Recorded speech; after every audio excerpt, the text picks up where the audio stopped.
Assalamualaikum warahmatullahi wabarakatuh. Alhamdulillahilladzi tawadha'a kullu syai'in li'azamatihi wa dhalla kullu syai'in li'izzatihi wastalama kullu syai'in liqudratihi. Asyhadu an la ilaha illallah wahdahu la syarika lah wa asyhadu anna Muhammadan 'abduhu wa rasuluh. Allahumma salli wa sallim ala sayyidina Muhammadin. Allahumma salli wa sallim ala sayyidina Muhammadin. Allahumma salli ala sayyidina Muhammadin alladhi azala bayanuhu kulla ibham wa ala alihi wa ashabihi salatu wa salaman daimaini ma damatil ayyam. Amma ba'du.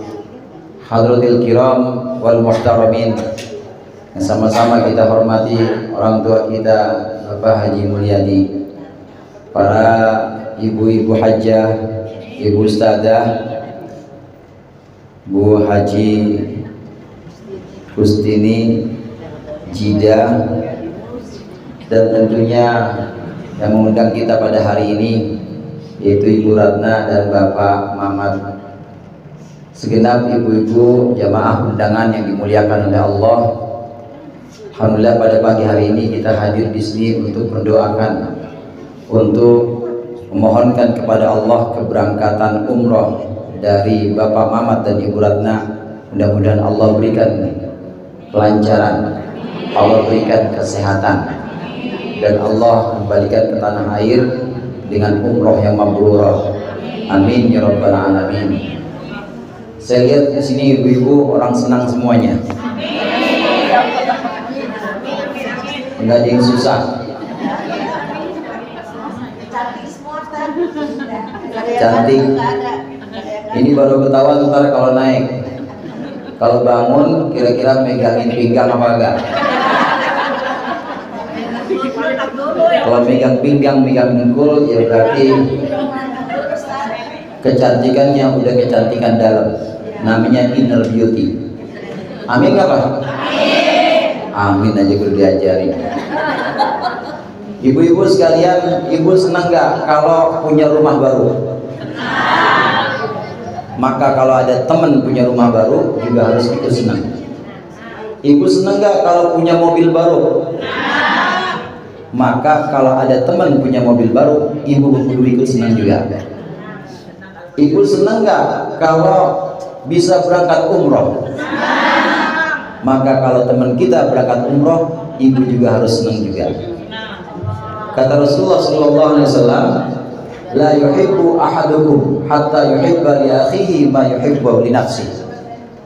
Tidak sempurna iman kalian semua sehingga kalian mencintai diri kalian sebagaimana sehingga kalian mencintai saudara kalian sebagaimana kalian mencintai diri sendiri. Ada orang yang hatinya kadangkala ikut resah kalau temannya lagi senang. Jadi temannya punya mobil baru, nanti dia yang panas dingin. Besok temannya punya rumah baru, dia kejam-kejam. Dia punya rumah baru, punya mobil lagi, akhirnya dia dibawa ambulan. Insya Allah orang sini mah nggak ada semuanya. Di sini tadi saya bilang orang senang semuanya.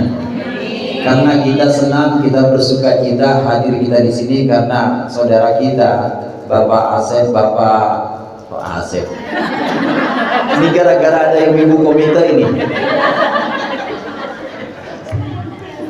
Bapak Mamat dan Ibu Ratna ini ingin berangkat umroh. Kita senang berangkat umroh, maka kalau teman kita mau berangkat umroh, kita juga hati kita ikut senang. Nah ibu-ibu sekalian, pada dasarnya ibadah itu tujuannya hanya dua. Semua ibadah tujuannya itu hanya dua. Kita kenal ibadah itu ada ibadah badaniyah yang dilakukan dengan perantara ibadah yang dilakukan dengan perantara anggota badan kita. Kita ambil yang paling gampang dari 5 yang ada dalam rukun Islam aja. Pada apa kan rukun Islam Bu? Rukun Islam apa? Pancasila apa? MBG kesingkatannya apa?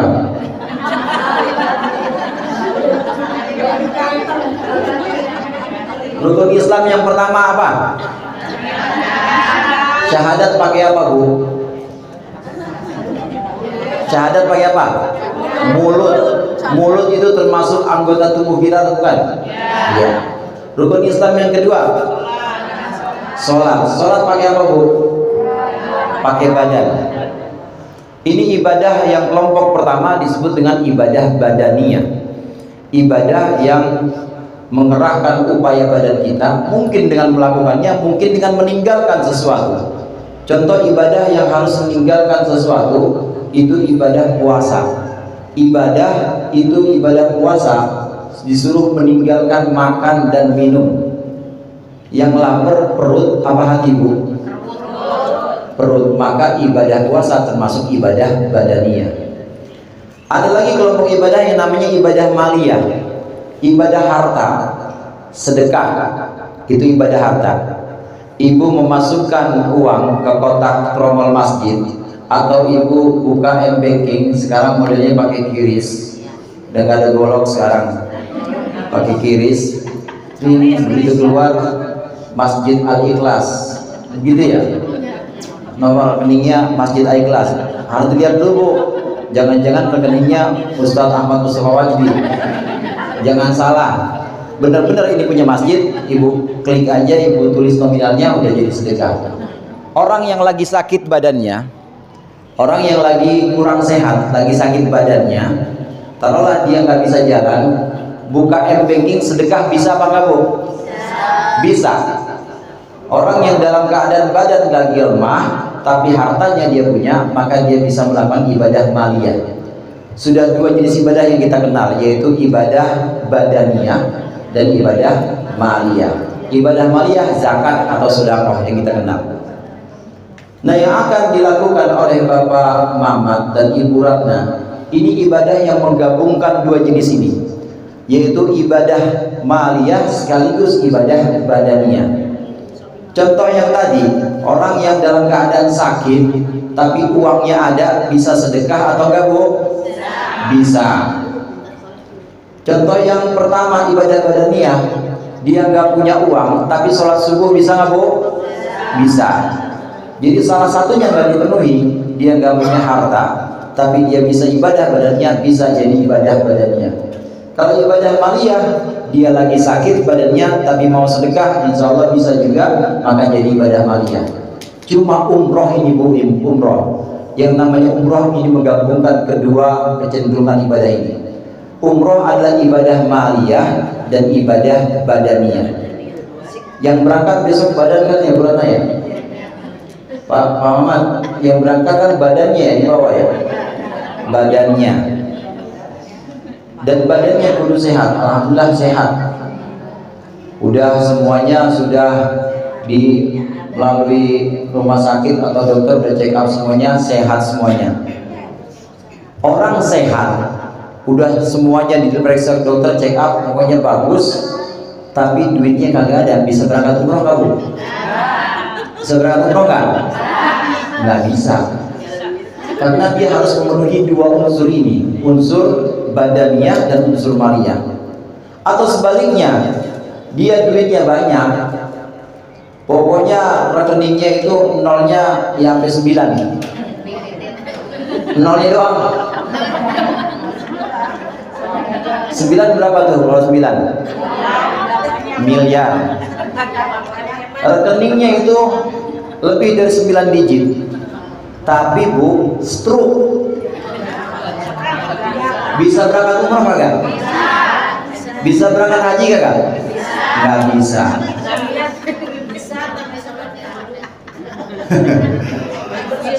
Mama Holil nanti ngandur.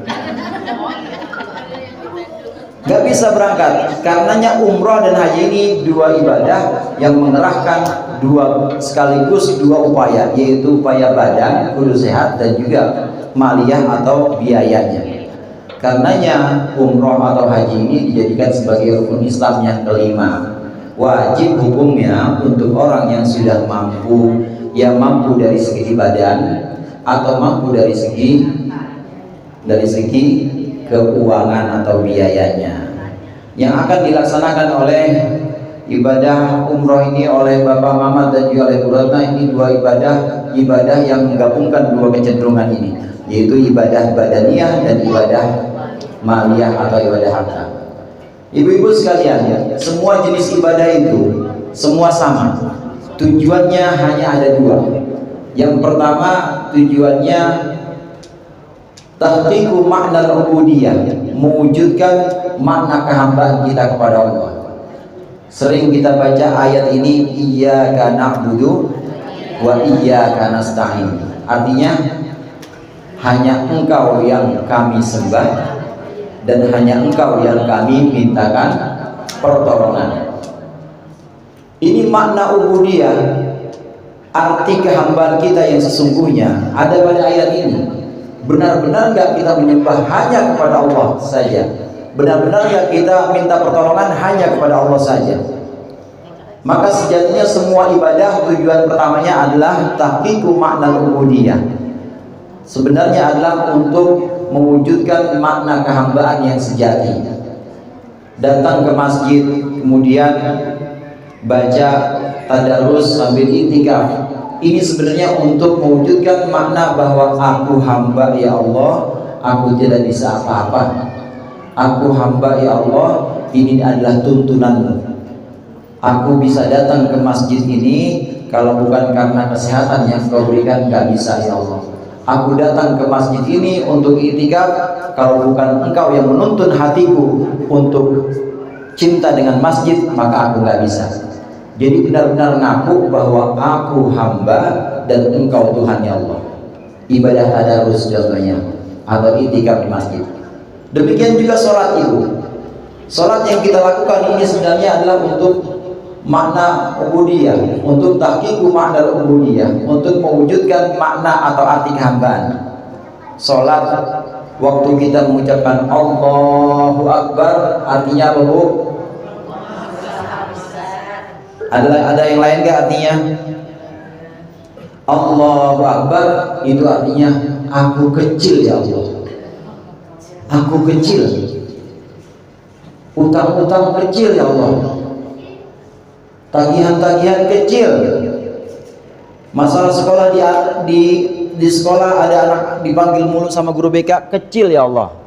Semua masalah kecil. Kalau kita udah mengungkapkan Allahu Akbar, maka kita mewujudkan makna ubudiyah, kita mewujudkan makna kehambaan kita. Ya Allah, aku hamba, aku kecil, Engkau yang aku mintai pertolongan ya Allah, Engkau yang aku sembah, hanya Engkau. Aku tidak mengharap kepada bos, aku tidak mengharap kepada atasanku, aku tidak mengharap kepada orang-orang lain, hanya Engkau ya Allah. Ini contoh ibadah sholat. Ibadah yang lain itu ibadah yang sifatnya kelihatan semua zahir. Ada ibadah batin. Ibu datang ke sini misalnya, kemudian melihat ada orang minta-minta, kemudian dia minta sama ibu, dari pagi belum makan, kadang-kadang dia dari malam memang belum makan, makannya emang susah, maksudnya untuk beli aja dia susah. Apa ibadah orang ini? Ibadah orang ini adalah sabar. Sabar juga ibadah. Untuk mewujudkan kehambaan, ya Allah, aku hambamu, gak bisa apa-apa ya aku ya Allah kalau tidak Engkau tuntun.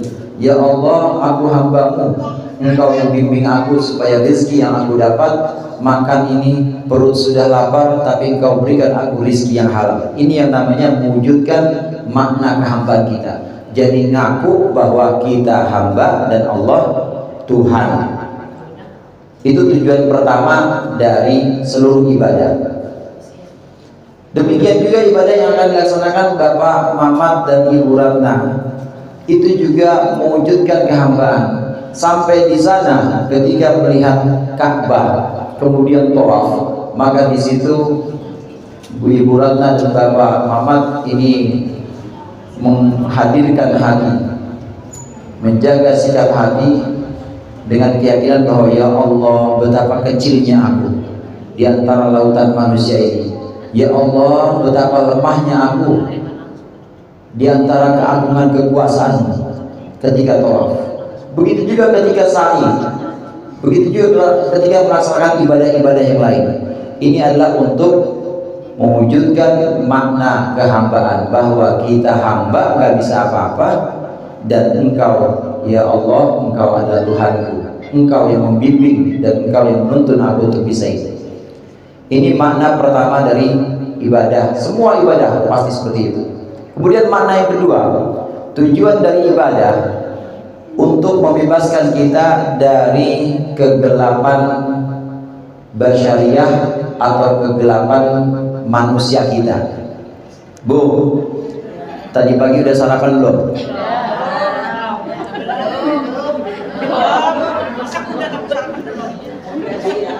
Tadi saya dengar nangisnya doang. Udah sarapan tadi, Bu? Pagi sarapan, siang makan, ntar malam makan malam lagi. Kalau hari Senin ya pagi sarapan berangkat kerja, ntar berangkat kerja istirahat sebentar kerja lagi, ntar ketemu malam tidur bangun besok begitu lagi kerja. Kalau kita renungkan rutinitas kita yang kita lakukan setiap hari, makan tidur bangun, makan tidur bangun begitu terus ya, atau dahar modal ulin aldolin meya. Lah kalau kita hanya menuruti itu saja, maka kegelapan kemanusiaan kita ini akan semakin pekat. Kalau kita hidup cuma ngurusin besok bangun kerja cari duit, habis itu capek ya kemudian tidur lagi, besok bangun lagi kerja cari duit, maka nggak ada perenungan bahwa sebenarnya kita ini siapa dan kita akan kembali kemana. Nah, ibadah sholat contohnya ini untuk menjaga jeda di antara kesibukan-kesibukan kita dipanggil oleh Allah, hayya 'alas sholah, supaya jangan mikirin perut mulu. Dan di sela kesibukan kita di warung, kita dipanggil lagi, udah waktu zuhur, hayya 'alal falah, ayo menuju kebahagiaan, jangan mikirin toko dulu. Begitu sudah asar dipanggil juga, Allahu Akbar, dipanggil lagi. Ini ada jeda waktu supaya kita nggak semakin gelap, supaya hati kita nggak semakin pekat hanya ngurusin makan tidur dan begitu terus. Kalau kita cuma ngurusin sisi basyariah atau sisi kemanusiaan yang gelap itu, maka nggak ada bedanya kita dengan binatang. Tiap hari bangun terus melihat, kalau ayam melihat bangunannya lagi pengen ya pengen aja dia mah, nanti habis itu lapar makan, nanti udah capek dikit dia merem ayam. Kucing juga begitu, lagi lapar dia nyari. Kadang ada ikan peda punya Pak Jimul diambil aja, nggak bilang-bilang.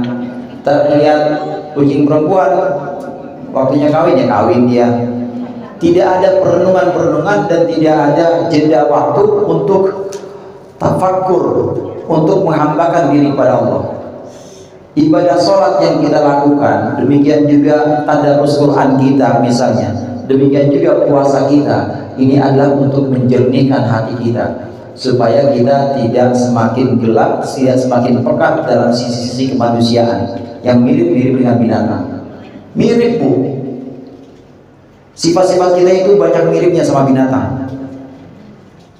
Jadi sama aja semuanya, yang megang mic, ustadz sama yang bukan ustadz, sisi binatangnya banyak.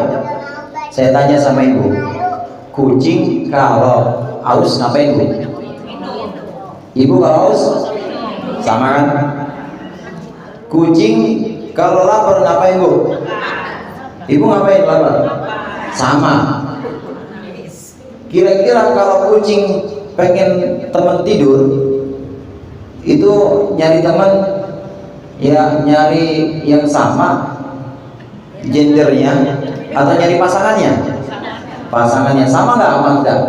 Sama, semuanya mirip dari susunan organ tubuhnya, walaupun tidak tidak benar-benar mirip, tapi unsur-unsur di dalamnya hampir sama. Ya ada darahnya juga, ada nyawanya juga. Yang membedakan kita dengan binatang, Allah kasih kita waktu buat ibadah, kasih waktu buat sholat ketika kita sibuk supaya kita renungan, kasih waktu buat ngaji dalam seminggu kita datang hadir di majlis untuk tambah ilmu, karena nggak ada kucing yang tambah ilmu.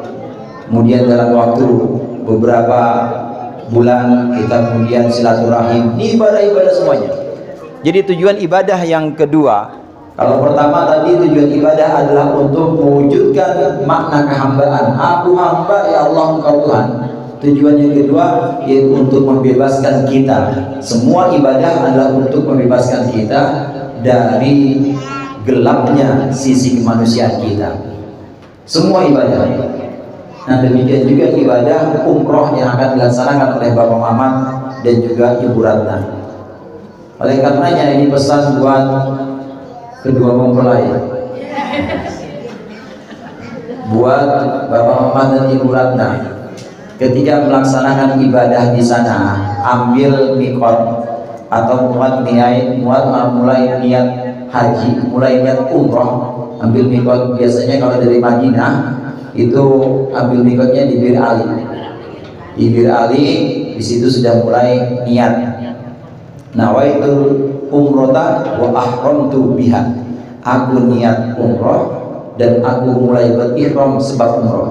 Maksudnya sudah niat berihram sebab umroh. Kalau sudah niat berarti udah nggak boleh pakai wangi-wangian, udah nggak boleh kumpul lagi sama Bu Ratna Bapak Asep, dan sudah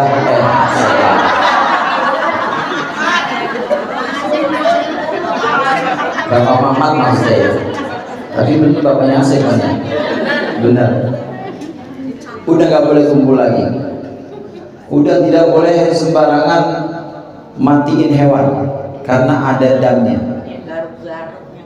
Nah yang seperti ini ihram ini sudah merupakan satu larangan. Kalau sudah batas ihram, dia sudah niat dan sudah pakai pakaian ihram, maka ada beberapa larangan yang asalnya sebelum ihram boleh, itu nggak boleh. Mirip-mirip dengan ihram atau takbiratul ihram waktu sholat. Pembedanya hanya ibadahnya, pembedanya hanya bentuk-bentuk ibadah, rangkaian ibadah yang ada di dalamnya. Tapi ketika sudah ihram, begitu juga ketika takbiratul ihram sudah dimulai, maka yang tadinya halal atau boleh sebelum takbiratul ihram, yang tadinya halal atau boleh sebelum ihram, udah nggak boleh lagi.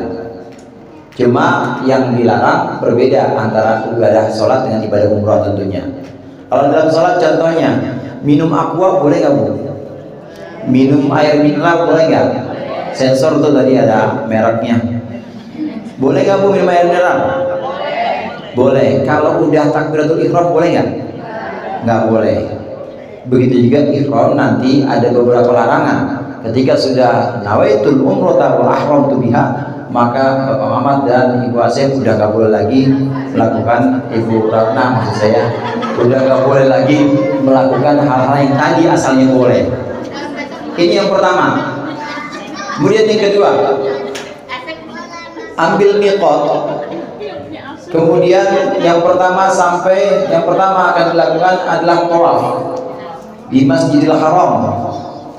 Ketika tawaf, ibu dan bapak nanti berkeliling, mengelilingi Ka'bah 7 kali, dan niatkan dalam hati dan juga mantapkan dalam hati bahwa ibu dan bapak mengelilingi Ka'bah ini sebagaimana malaikat muqarrabin mengelilingi arsy Allah. Ka'bah itu, ibu, yang kita kenal sekarang, kalau ditarik ke atas satu jurusan, itu di atas ada satu yang namanya Baitul Ma'mur. Baitul Ma'mur ini setiap hari malaikat naik, setiap hari malaikat dari bumi naik ke Baitul Ma'mur, dan jumlahnya bisa jutaan. Malaikat ada yang Allah ciptakan dari air wudhu, ada yang Allah ciptakan dari doa-doa orang mukmin. Itu tawaf, dan tawafnya nggak cuma di Ka'bah, naik terus sampai ke Baitul Ma'mur. Di sana lebih ramai dibanding di Al-Ikhlas. Di sana lebih ramai dibanding di Masjidil Haram, karena malaikat, jutaan malaikat tiap hari tawaf dan mengelilingi. Apa yang dikelilingi, apa yang dia putari oleh para malaikat ini? Yang diputari adalah arsy-Nya Allah, singgasananya Allah. Niatkan dalam hati ketika tawaf nanti, Bapak dan Ibu, Bu Ratna dan Bapak Mamat, niatkan bahwa sedang berada di sekitar arsy-Nya Allah dengan ketundukan. Aku hamba ya Allah, Engkau Tuhan. Aku nggak bisa apa-apa ya Allah, Engkau yang membimbingku. Ini fungsinya ibadah, supaya kita lebih merendah, supaya kita lebih merasa bahwa kehambaan kita ini benar-benar hanya kepada Allah, bukan kepada selain Allah. Nanti ketika tawaf di manasik mungkin sudah disampaikan oleh ustadznya atau oleh yang bertugas di sana. Ada bagian yang namanya multazam, yaitu antara Hajar Aswad dengan pintu Ka'bah. Itu adalah tempat yang mustajab. Doa di situ. Doain jamaah di sini yang hadir. Mudah-mudahan bisa ikut umroh, berangkat umroh dan haji. Kalau jamaahnya didoain, masa ustadznya kagak? Doain banyakan. Doain semua orang-orang yang pernah berbuat baik, bahkan orang-orang yang pernah berbuat salah kepada kita, maafkan di situ. Di multazam ini termasuk tempat yang mustajab, tempat yang insya Allah Allah jawab doa-doa kita 7 kali ketika tawaf itu. Kalau memang bisa, kalau enggak apa-apa. Ya ada tempat namanya Hijr Ismail, ya situ sholat. Kalau nggak bisa jangan, nggak usah, nggak wajib. Begitu juga nyium Hajar Aswad, itu juga kalau bisa. Kalau nggak usah. Lagi pula hukumnya bukan wajib, Bu. Jangan sampai kita gara-gara melakukan sesuatu yang bukan wajib, tapi kita melakukan keharaman. Lah emang bisa Ustaz melaksanakan yang wajib, tapi sambil melaksanakan keharaman? Ya bisa. Orang sholat maghrib, tapi pakai sendal colongan bisa nggak Bu? Orang sholat maghrib cuma sendalnya ke masjid, itu boleh nyolong, bisa nggak? Bisa. Itu dia melaksanakan kewajiban tapi sambil melaksanakan yang haram. Nah, jangan sampai bela-belain yang wajib aja nggak boleh. Jangan sampai bela-belain yang bukan wajib nyium Hajar Aswad, tapi justru melaksanakan keharaman, melakukan keharaman. Ngapain itu? Ngikut orang. Gua dulu.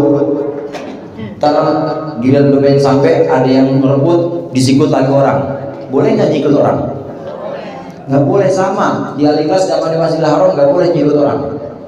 Maka jangan sampai kita melakukan sesuatu yang tidak wajib tapi dipaksa-paksain, akhirnya kita menyakiti orang lain yang haram. Nggak boleh. Tawaf, nanti selesai tawaf sa'i dari Safa Marwah berakhir di Marwah lagi sampai di Marwah. Ibu-ibu hadirin sekalian, sa'i antara Safa dan Marwah ini pernah dilaksanakan oleh Siti Hajar. Ketika Siti Hajar lari untuk mencari apakah ada sumber mata air untuk anaknya Ismail. Nabi Ismailnya nggak digendong, Bu. Nabi Ismailnya ada depan Ka'bah, dibiarin di situ. Siti Hajar lari dari Bukit Safa ke Marwah, Safa Marwah, kali aja ada air. Nggak ada air, nggak didapat sampai 7 kali. Antara Safa Marwah dengan Ka'bah itu agak jauh. Jadi jaraknya ada ya sekitar jarak mungkin kira-kira 700 meter sekitar itu. Kalau sekarang sudah masuk Masjidil Haram semuanya. Kalau dulu belum ada perluasan, masih di luar. Sekarang sudah masuk, tapi agak jauh antara Ka'bah tempat Nabi Ismail. Di situ dibiarkan. Kemudian Siti Hajar berlari, ini 700 meter kira-kira. Pertanyaan saya, sumur Zam-Zam itu adanya di antara Safa Marwah apa ada di dekat Ka'bah? Bu, antara Safa Marwah apa dekat Ka'bah?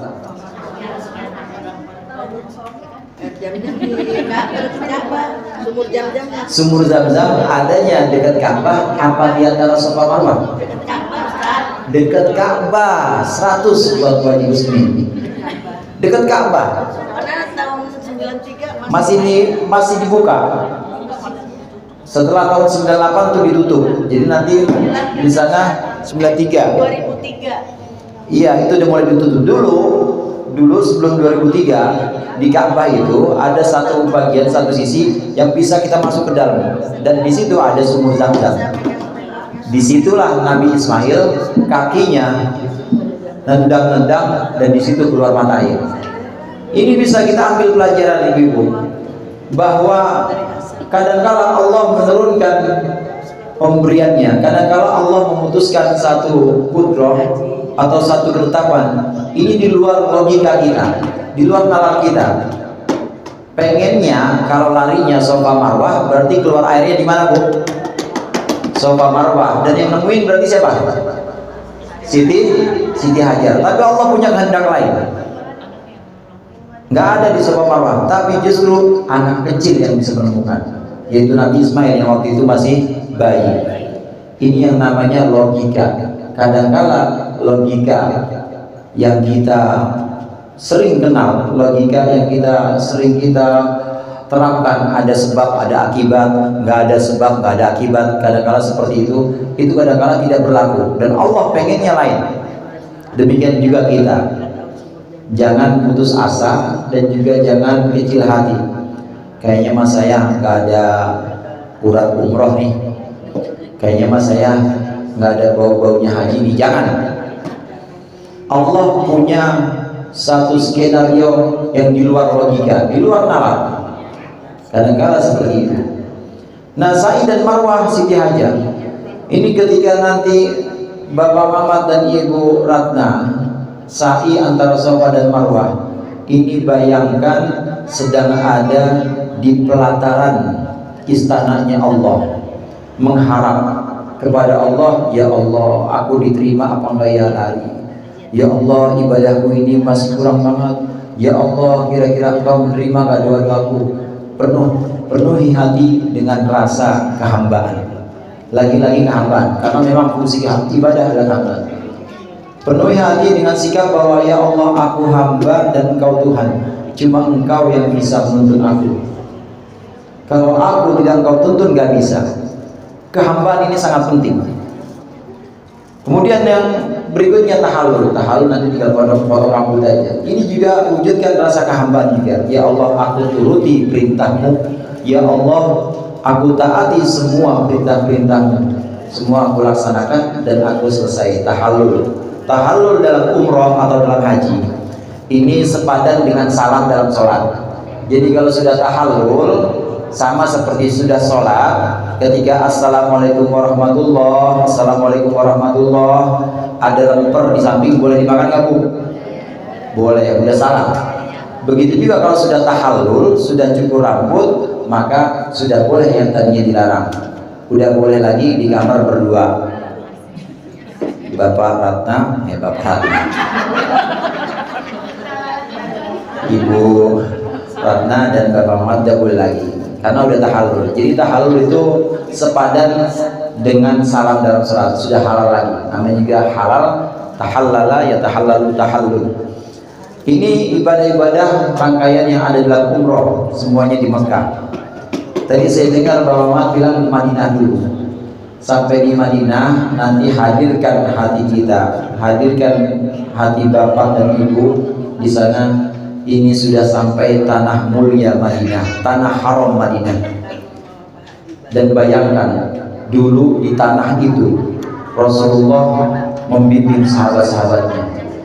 Kita nggak sempat ketemu Rasulullah, dan Rasulullah berjuang di Madinah. Andai tidak ada Madinah Bu, andai tidak ada perjuangan di kota baru ini, kota Madinah, maka Islam tidak akan sampai ke Indonesia. Ibu nggak kenal, karena Islam itu bersinar, Islam itu kemudian mulai bisa memperluas ajaran-ajarannya. Ini mulai di Madinah. Di Mekah nggak ada apa-apanya. Di Mekah orang Islam ditindas. Di Mekah orang Islam boro-boro pengen sholat, orang kumpul-kumpul aja itu pasti sudah dihakimi oleh orang-orang kafir Quraisy. Rasulullah hijrah di Madinah, disambut banyak orang yang sudah masuk Islam karena perkenalannya ketika haji, masuk beberapa rombongan. Kemudian haji kedua masuk lagi, tahun berikutnya masuk lagi berapa rombongan, Rasulullah diundang, ya Rasulullah tinggal di Madinah saja. Bayangkan ketika bapak dan ibu sampai di Madinah, ibu dan bapak sedang menjamah tanah yang dulu tempat berjuangnya Rasulullah SAW. Langkahnya pelan-pelan di situ, artinya dengan sopan. Langkah dengan sopan, tidak dengan langkah yang sombong, tidak dengan langkah yang keangkuhan. Bahwa hati-hati, ini adalah tanah di mana Rasulullah menyebarkan Islam dan Rasulullah memancarkan Islam dengan sinar yang terang mulai dari Madinah ini.